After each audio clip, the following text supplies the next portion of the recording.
మాట్లాడే గద్ది. ఇది కేరళలో జరిగిన కథ.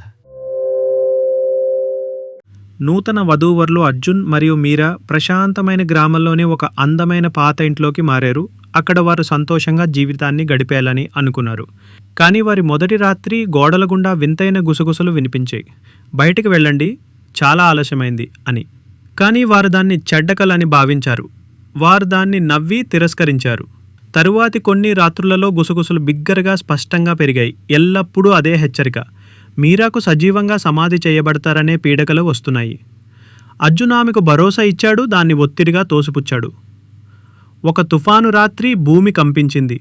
ఇల్లు మూలుగుతూ ఉంది మరియు కొన్ని సెకండ్లలో పైకప్పు కూలిపోయింది. ఆ జంట దాని నుండి బయటపడలేకపోయాడు. తరువాత ఇల్లు దయ్యాల భూమిపై ఉందని మరియు అకస్మాత్తుగా కూలిపోయిన చీకటి చరిత్ర ఉందని గ్రామస్తులు చెప్పారు. కానీ ఎవరూ ఆ గుసగుసలను వివరించలేకపోయారు. ఇల్లెప్పుడు దయ్యాలచే వెంటాడలేదని. కానీ గత బాధితుల ఆత్మలచే ఇప్పటికీ జీవించి ఉన్నవారిని రక్షించడానికి ప్రయత్నిస్తున్నారని కొందరు నమ్ముతారు. అది ఎంత నిజమో ఎప్పటికే ఎవరికే తెలియదు.